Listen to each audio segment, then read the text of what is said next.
बिस्मिल्लाहिर्रहमानिर्रहीम। जो हम बोल रहे हैं, जो हम कर रहे हैं, ये सारी की सारी चीज़ें महफूज हो रही हैं। जिस तरह मैं आपके सामने बोल रहा हूँ और आप देख रहे हैं कि ये सारी चीज़ें महफूज हो रही हैं, इसी तरह हमारी ज़िंदगी की हर हरकत महफूज हो रही है। कल जब क़यामत का दिन होगा, अल्लाह रब्बुल इज़्ज़त हमारी ज़िंदगी की फ़िल्म चला देंगे और हर चीज़ को हमारे सामने कर देंगे। वहाँ पर इनकार करने की कतई कोई गुंजाइश नहीं होगी। जिसको अल्लाह रब्बुल इज़्ज़त ने कुरान पाक में बार बार जिक्र फरमाया, इक़रा किताबका कफ़ा बिनफ़्सिकल यौमा हसीबा, कि नामा अमाल आपके सामने कर दिया जाएगा और कह दिया जाएगा कि आप अपने नामा अमाल को पढ़िए। आज दुनिया के अंदर भी बाज़ों का कहा जाता है, पढ़ते जाइए और शर्माते जाइए, तो वहाँ पर भी यही सूरत हाल होगी कि हम अपने करतूत पढ़ रहे होंगे और साथ साथ हमें नदामत हो रही होगी, शर्मिंदगी हो रही होगी। फिर कुछ लोग ऐसे होंगे जिनके नामा अमाल के अंदर अच्छाई ही अच्छाई होगी, खैर ही खैर होगी, तो वो बड़े खुशी से होंगे। फ़अम्मा मन ऊतिया किताबहु बियमीनिही फ़सौफ़ युहासबु हिसाबन यसीरा व यनक़लिबु इला अहलिही मसरूरा। तो अपने ख़ानदान के अंदर जाएंगे और खुशी से बताएंगे कि ये देखो, ये मेरा नामा अमाल है, अल्लाह रब्बुल इज़्ज़त ने मेरे साथ बड़ा खैर का मामला फरमाया है। लोग उनको मुबारकबाद देंगे, ये उनको मुबारकबाद देंगे। और वो लोग भी होंगे कि जिनके नामा अमाल के अंदर सवाए बुराई के और कुछ नहीं।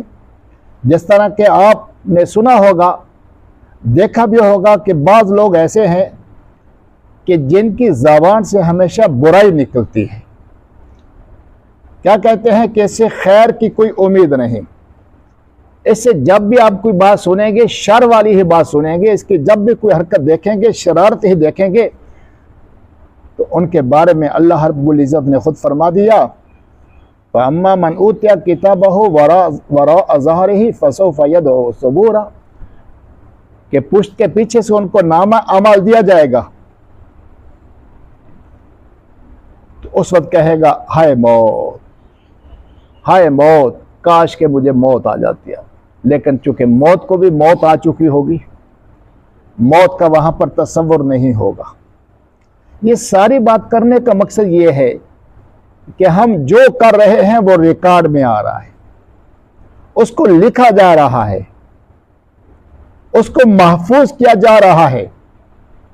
जैसे मैं अपनी किसी बात का इनकार नहीं कर सकता, यह रिकॉर्डिंग हो रही है, इसी तरह कल क़यामत के दिन कोई आदमी भी अपनी किसी हरकत का इनकार नहीं कर सकेगा, क्योंकि रिकॉर्डिंग मौजूद होगी और वहां पर क्या बाकायदा जिंदगी की फिल्म मौजूद होगी।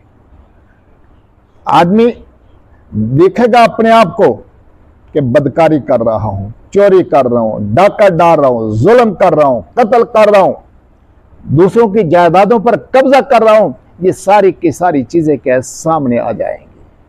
इसलिए मेरे अजीज दोस्तों, अपने आप को गाफिल न करें,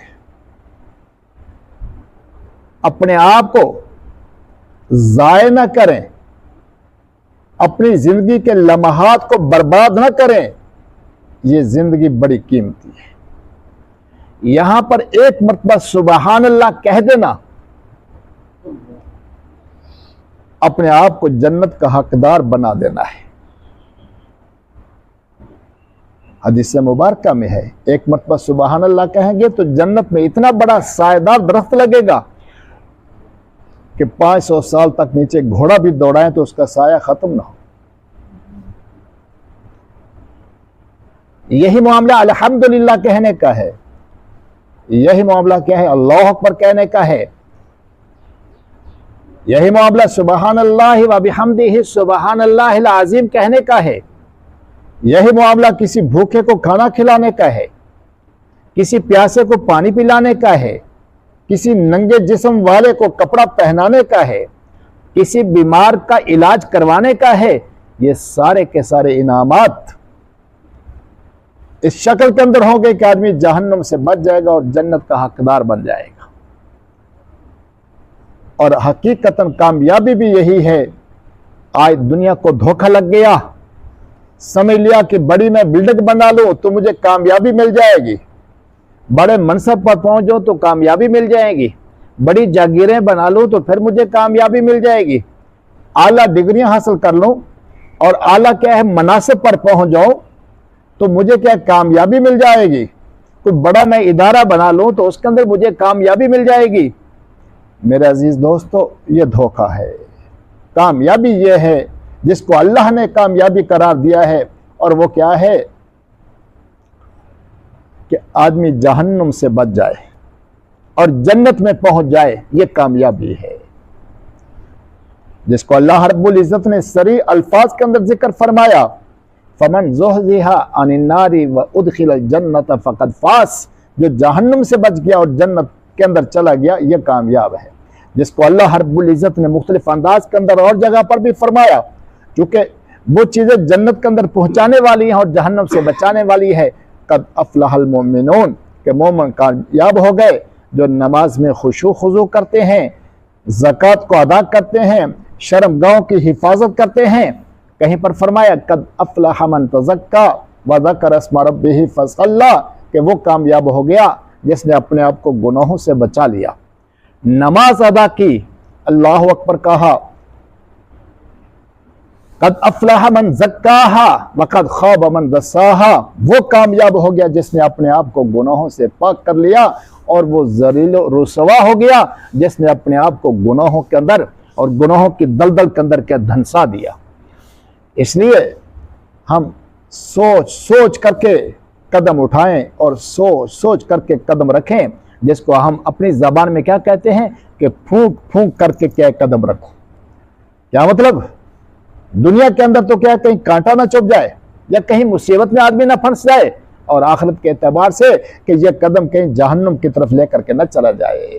अल्लाह रब्बुल इज़्ज़त हमें अपनी आखिरत की सही तैयारी करने की तौफीक नसीब फरमाए, हमें अपनी आखिरत की फिक्र नसीब फरमाए, आखिरत की तरफ ध्यान नसीब फरमाए, वो आमाल करने की तौफीक नसीब फरमाए जो जन्नत में पहुंचाने वाले हों, और उन आमाल से बचने की तौफीक नसीब फरमाए जो दोज़ख की तरफ लेकर जाने वाले हों।